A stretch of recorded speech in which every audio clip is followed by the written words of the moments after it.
And we currently have a severe thunderstorm making its way through Akron, New York. And weirdly enough, the sun is actually shining as this storm makes its way in. Woo! Welcome, Niagara Falls. This is Chris Ruggiero coming to you right here from the falls. And I'll tell you, falls hasn't frozen over yet, but this cold air is going to take us one step closer. And good Thursday evening. I'm Chris Ruggiero coming to you from Mount Washington overlooking beautiful downtown Pittsburgh, Pennsylvania. And I have to tell you, it is warm. It is muggy out here right now. You wouldn't think the temperatures around 80 degrees would be so bad, but really what's getting us is that humidity. We're talking about dew points in the upper 60s to around 70 degrees, and that's really just oppressive. I was really hoping to say welcome to sunny Cincinnati, but it is anything but sunny in southwest Ohio this evening. We've got clouds, some rain, a lot of thunder and lightning even in the last hour down here. Good news is there's no real threat of severe weather, but I'll tell you that lightning could be pretty dangerous. So if you see that lightning, you hear that thunder, head inside for a while, make sure you're safe, wait out that storm. And you can see right now, I'm pretty much the only fool out here right now. So I'm gonna head back to my Airbnb over the Rhine and try to get a good lightning show after the sun sets. And what you're gonna see is pretty much nothing but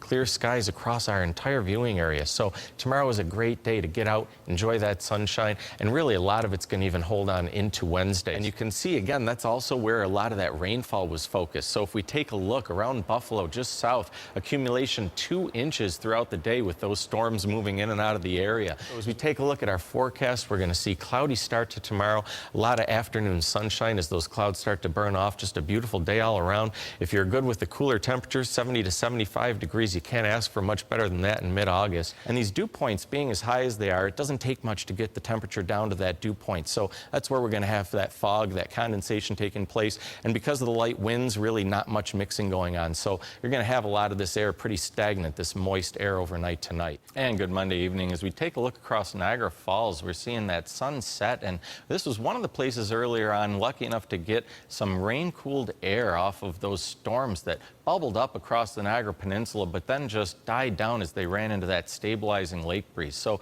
even though the rainfall didn't make it into Niagara Falls, we still saw that cooling effect. And right now we are seeing temperatures down into the upper 70s, 77 right now in Niagara Falls. Heat index, it feels like 79 degrees. Dew point is still pretty muggy though, up there at 67 degrees with a light wind out of the south at 8 miles an hour. So we did again see some of those cooling effects of some of those rain showers. We're seeing that still in the southern tiers. Olean's down at 70 degrees. This is really the last place that we've seen some of those showers and storms moving through, but they have really started to die down now. And again, up in the northern counties, we were talking earlier about temperatures into the 90-degree range. So we have seen a lot of cooling as we've moved through the evening.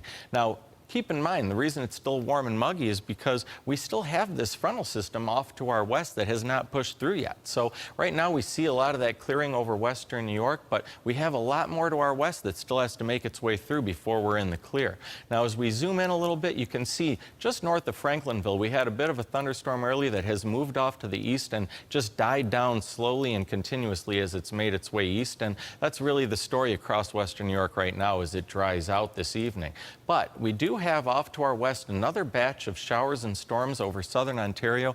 This is going to push its way east as we head towards midnight. Now, it's going to be a tough call whether or not these actually have much of an effect on us, but the storms that will really impact us will be more likely to be pre-dawn hours as we head towards the morning rush hour. And we'll take a look as we go to the overnight hours. By the time we get to 4 or 5 a.m. Tuesday, now we're starting to see these storms really with some potential to have some oomph to them, moving their way into western New York. And we do have a marginal risk for severe weather, and we'll take a look at that a little bit more in a second. But Tuesday, 8 a.m., another round of storms could be making their way through. So really just along the front as it moves through, expect there to be a potential on and off for these storms to bubble up. Even as we get towards the afternoon, even though we see some potential for some clearing in areas of western New York, as we head north and south of Buffalo, just as we've seen for several days now, we're going to have that potential with a little bit of instability to get a few pop-up showers and storms. And then as we get into the evening Tuesday, we've got Food Truck Tuesday. Things should stay pretty cloudy here and there, but we're not going to deal as much with the rain all the way through overnight into Wednesday. But you do see the overcast as we get into Wednesday morning. Now, this is our kickoff day for the Erie County Fair. I would have an umbrella with you. We're going to have that potential, especially early in the day, for some showers and storms to be hanging around. And then as we head into the evening, I think by then you're going to start seeing the clearing take place. So maybe a rough start to our first day, but as we head through the Erie County Fair on Wednesday, I think things are going to start to clear up nicely.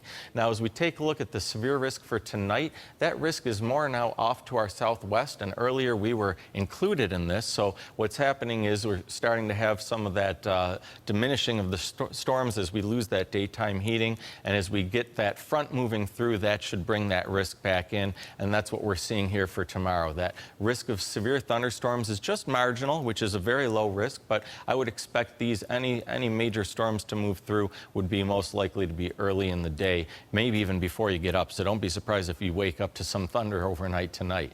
Now, Niagara Falls and Buffalo, 8 miles an hour, that's about the most you're going to find. Most of western New York is dealing with very light and variable winds, not much to give you much of a reprieve from those muggy conditions out there. So staying mild, staying muggy tonight. Some evening showers are ending, but we'll see some more arrive overnight as temperatures hold off into the mid-60s to as warm as 73 degrees in some places. Decent southwest breeze at 8 to 15 miles an hour. Not the night you want to leave the windows open. You probably want to have your air conditioning going tonight. Tomorrow morning, we've got those AM rain storms moving through. Could be pretty heavy with some significant rain in some areas, depending on who gets those thunderstorms, especially if they train over the same areas a couple times. Bit cooler as we head through the day, but still pretty warm, 80 to 85 degrees, with a nice southwest breeze at 10 to 20 miles an hour. And as we head through the 7-day forecast, Wednesday is going to be the one day that we struggle to break 80. Thursday, we should start to see a little bit of reprieve from that humidity, at least for one day. But then as we head into Friday, Saturday, Sunday, those showers and storms are going to be popping up here and there, with temperatures holding on throughout the end of the week in the low 80s.